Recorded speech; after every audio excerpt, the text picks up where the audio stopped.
Sun Tzu said, "We come now to the question of encamping the army and observing signs of the enemy. Pass quickly over mountains and keep in the neighborhood of valleys.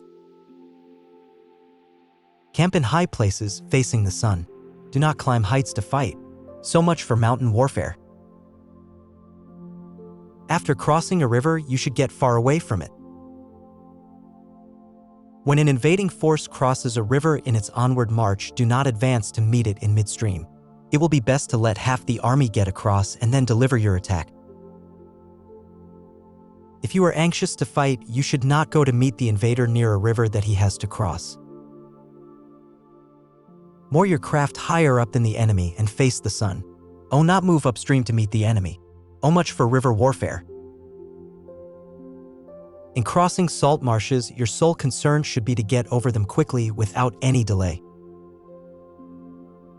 If forced to fight in a salt marsh, you should have water and grass near you and get your back to a clump of trees.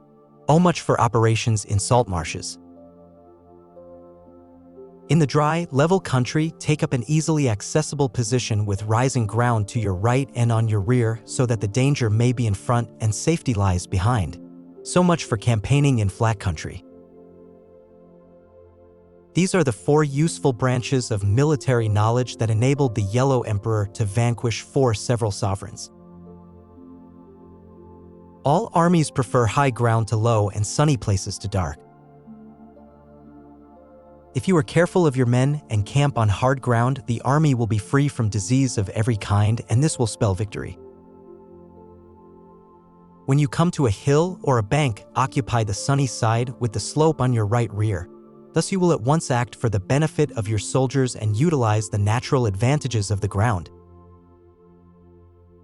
When, in consequence of heavy rains up country, a river which you wish to ford is swollen and flecked with foam, you must wait until it subsides. A country in which there are precipitous cliffs with torrents running between, deep natural hollows, confined places, angled thickets, quagmires, and crevasses should be left with all possible speed and not approached. While we keep away from such places, we should get the enemy to approach them. While we face them, we should let the enemy have them on his rear. If in the neighborhood of your camp there should be any hilly country, ponds surrounded by aquatic grass, hollow basins filled with reeds, or woods with thick undergrowth, they must be carefully routed out and searched. For these are places where men in ambush or insidious spies are likely to be lurking.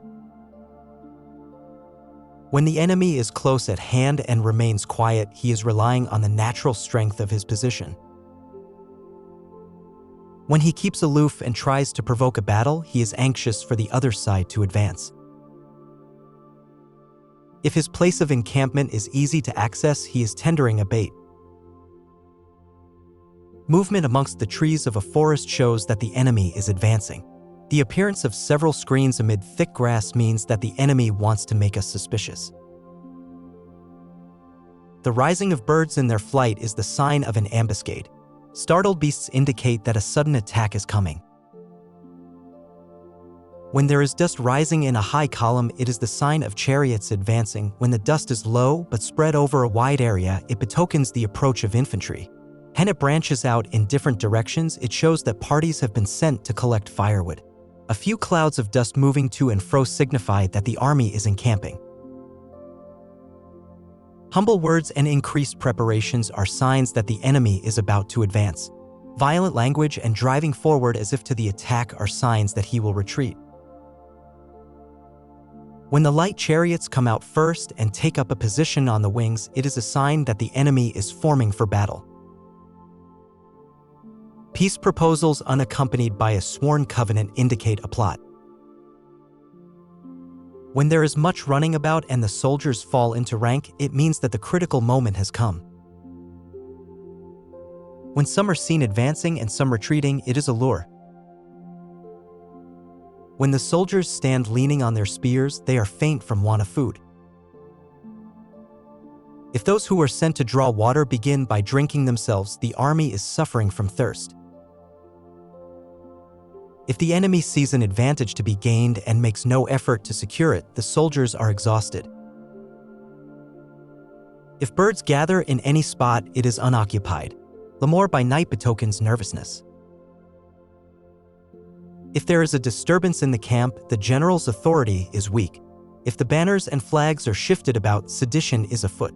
If the officers are angry, it means that the men are weary. When an army feeds its horses with grain and kills its cattle for food, and when the men do not hang their cooking pots over the campfires, showing that they will not return to their tents, you may know that they are determined to fight to the death. The sight of men whispering together in small knots or speaking in subdued tones points to disaffection amongst the rank and file. Too frequent rewards signify that the enemy is at the end of his resources. Too many punishments betray a condition of dire distress.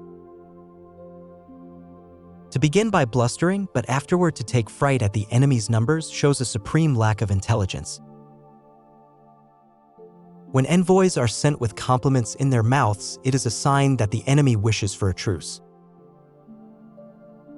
If the enemy's troops march up angrily and remain facing ours for a long time without either joining battle or taking themselves off again, the situation demands great vigilance and circumspection.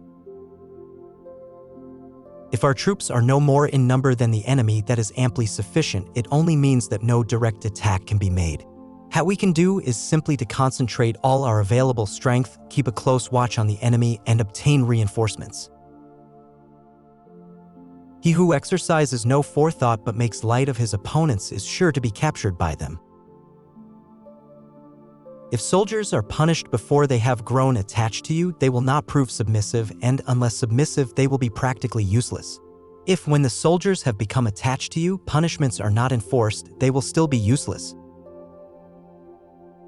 Therefore, soldiers must be treated in the first instance with humanity, but kept under control using iron discipline.